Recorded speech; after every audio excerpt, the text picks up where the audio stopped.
Bila. Napakasipag, napakabait, at napakagwapong always fresh. Yes, yan po ang ating ama ng lungsod ng Maynila. Ako po tayo na, kumuha tayo po.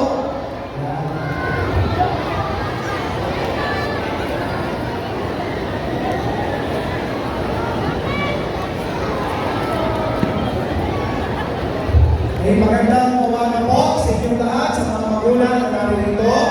Ibinibigay ko po sa inyo ang alkalde ng lungsod ng Maynila, Yorme Isko Moreno Tumagoso.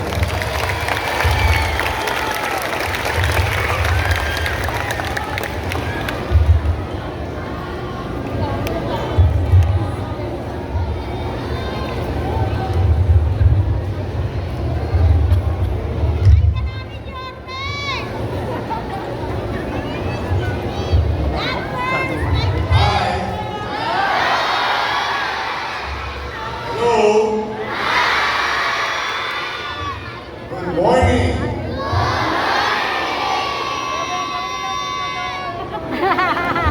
Excited na ba kayo? Magandang umaga sa inyo at sa inyo rin mga magulang.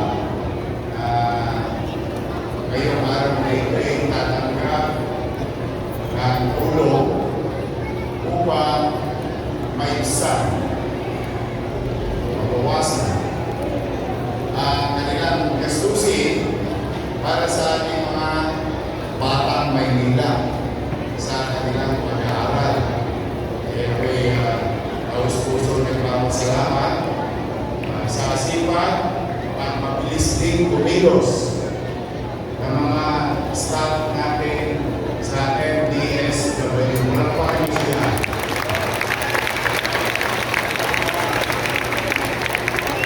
Siyempre, ating direktor na si Jay De La Puente. Mga bata, sino ang gusto maging doktor? Maging nurse? Maging dentist? Yun, meron din. Kaya ko yan tinanong para may handa ang inyong mga magulang at kayo na rin sapagkat habang tayo ay nagkukwentuhan ngayon, nagkikita-kita ngayon, ang inyong ama ng lungsod ay nagtatatag ng isang gusali na kung saan itatayo ilang taon simula ngayon ang karagdagang gusali para sa pamantasang lungsod ng Maynila. At ito ay nakalaan sa partikular na kurso. Itong kurso ito ay tawagin or what you call College of Health and Allied Sciences. Yun ay minabuti kong itatag at ituloy kasi kala ko itutuloy nila yung mga bagay na pinlano ko na para sa mga anak ninyo at sa mga batang Maynila. Pagkagaling man, salamat sa inyo, sa mga magulang ninyo. Binigyan nyo kami ng pagkakataon ng inyong mga nanay, tatay, lolo, lola o mga may sa lungsod ng Maynila makapaglingkod muli. Dahil doon, sa lubuyang itinatag ang pamantasang lungsod ng Maynila College of Allied Health Sciences o mas madaling salita, College of Medicine. Ano pong talaga doon? Kasi maganda ito, grade 2, grade 3, grade 4, o mga elementary. Anong halaga nun? Kayo mga bata, huwag na kayo mangingimik. Huwag na kayong magtagilangan. Kasama ng inyong magulang, paano kung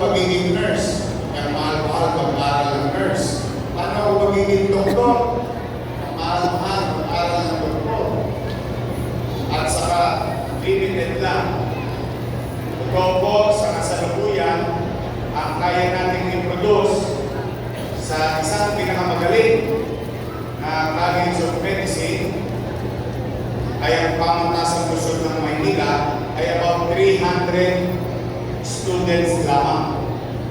Ngunit, kapag ito pinagagawa natin matatapos ng March of 2028, from 300, makakapag-produce na tayo, makaka-accommodate na tayo ng mga pangarap ng mga anak nyo, humigit kumulang 5,000 students sa Luzon ng Manila.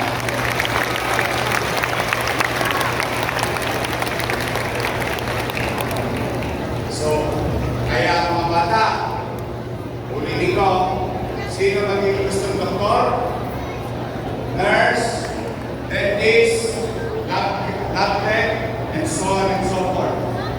Pag yun ay ginusto ninyo, by the time, parang hindi ko ngayon, no? By the time, kayo ay magkukuleyo na, maaari na kayong mayakap ng lungsod ng Maynila. Ang mga pangarap ninyo ay hindi na malayong tanawin. Ngunit, ipapaalala ko pa, ang lahat ng pangarap kailangan nilalagyan ng aksyon. Kailangan kumilos. Ang mangga, mas masarap kainin kapag pinitas. Pero ang manggang nahulog na sa lupa ay wala nang kwentang mangga. So ang punto ko mga bata, kailangan ilagay ninyo sa inyong puso, sa inyong isipan. Narinig ko si Yorme, nagpapagawa ng eskwelahan. Sabi niya, pwede pala ako maging doktor kasi ang bilin, lumaki, lumawak. Kaya ngayon pa lang, mag-aaral ako mabuti. Kaya niyo bang gawin niyo? Well, talaga? Sino grade 2?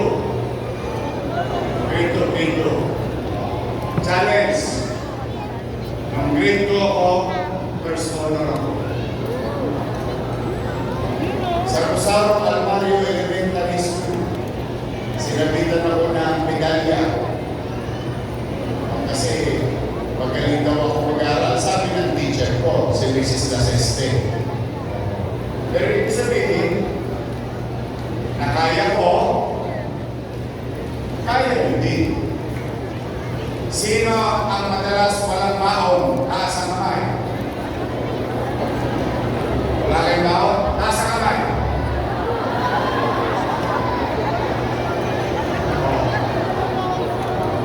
Paminsan-minsan, wala kayong baon. Paminsan-minsan, hindi kayo kumakain ng agahan. Buti pa kayo, paminsan-minsan, ako madalas. Madalas na walang baon, madalas na walang alusan. Laway lang ang nilulunod ko sa umaga.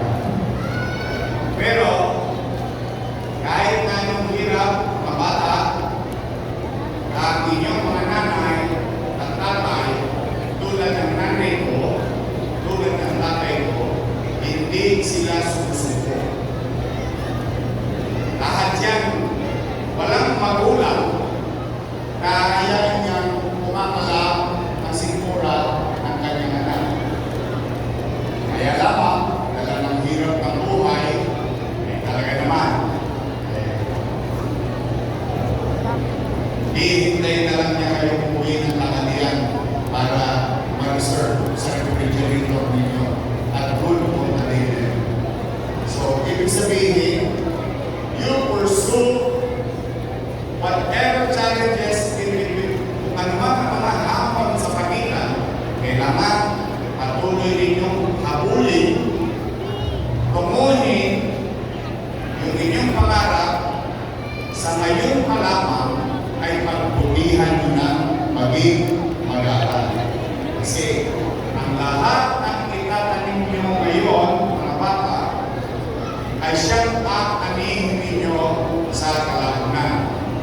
ba ng teacher ninyo?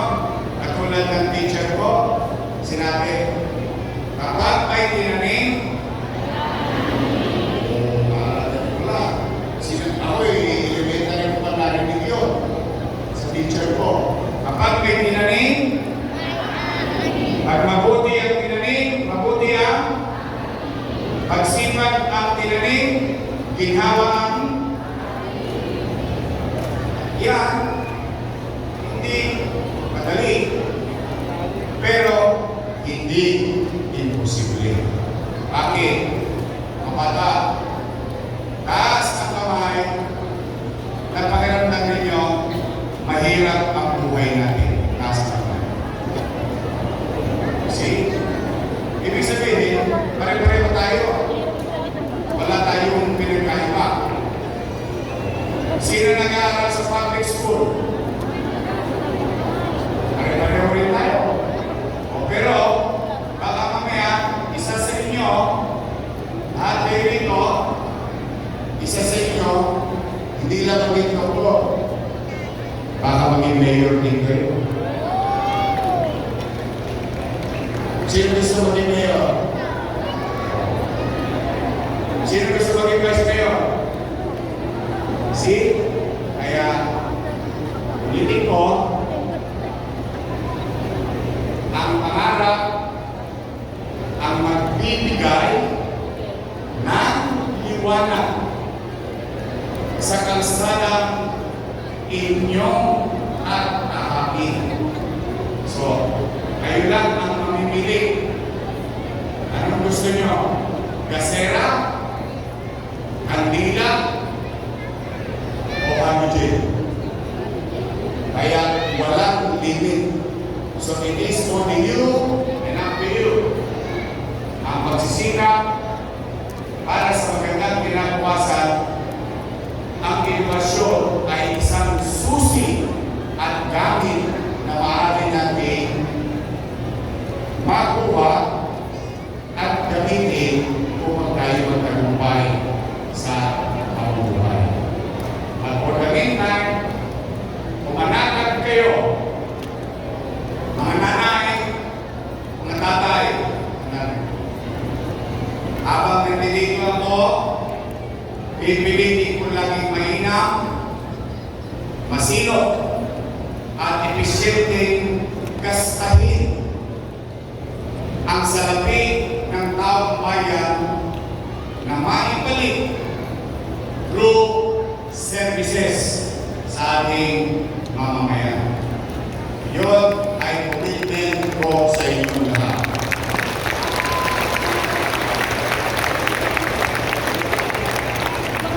At patuloy tayong mamumuhunan. We continue to invest. Mamumuhunan tayo sa MBN. Minimum Basic Needs. Housing, education, healthcare, and jobs. Bakit? Dapat ang pamilya may sariling mag-uuwian, maaliwalas na bahay, matutulog ng mahiming sama-sama. Paggising sa umaga, ang bata papasok sa isang maganda, moderno, competitive educational facility, gaganahan. At ang tatay papasok sa trabaho.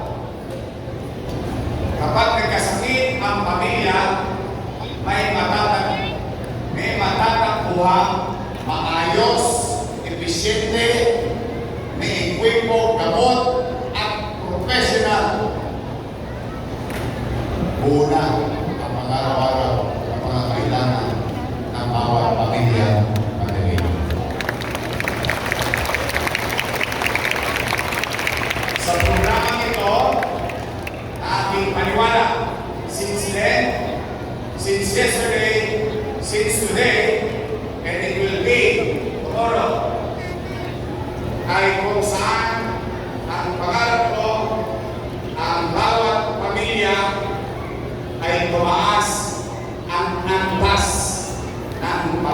yan. Hindi ko kayo mapapayaman. Hindi ako loko.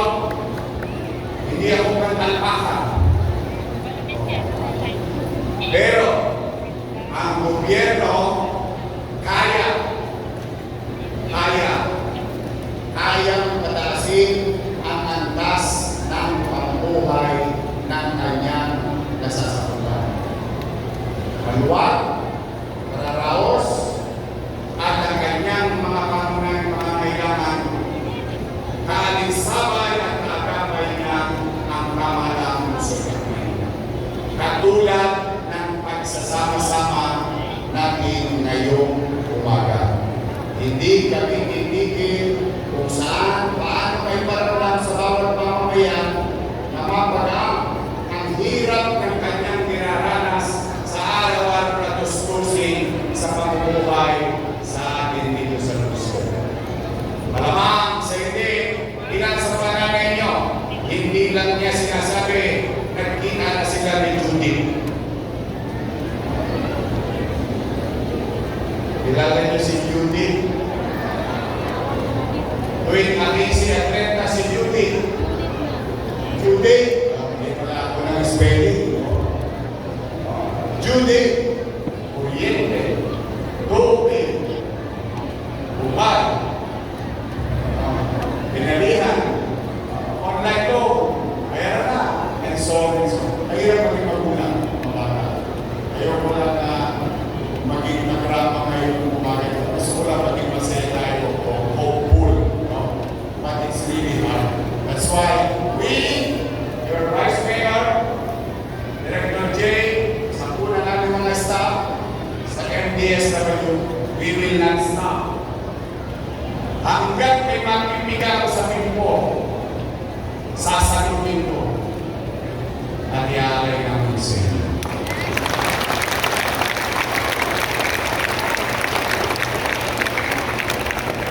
Bilang panguli, makikiusap lang ako. Simple lang naman ang hiling ko sa inyo. Sa mga bata, nasabi ko na, anong hiling ko sa inyo? Mag-aral lang? Sa mga magulang, wala rin ba ang request? Lagi nyo lang panadaliin, maaliwalas ang inyong tahanan at ang ating pangkuran. Bakit? Ibalik luma ang Maynila. Ito yung puno-puno naman ang kasaysayan ng istorya na siyang yaman ng ating siyudad. Ngunit, luma man tayo, kaya natin together, all of us, not only me, not only them, including you, kaya natin together na maging maaliwalas at panatag ang pamumuhay sa lungsod ng Maynila. Kaya mga parents, pasensya na kayo. It's both ways. Gusto nyo bang magtagumpay ang pamahalang lungsod ng Maynila sa kanyang layunin para sa kanyang mamamayan? Then, I need you.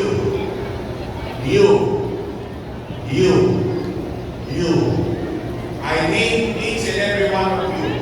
Help me para sa ating kinabukasan ng ating pamahalaan. Because together, we can make Manila great again. Magandang umaga. Mag-iingat kayo. I wish that God will continue to guide and bless each and every one of you with good health. Pagpalain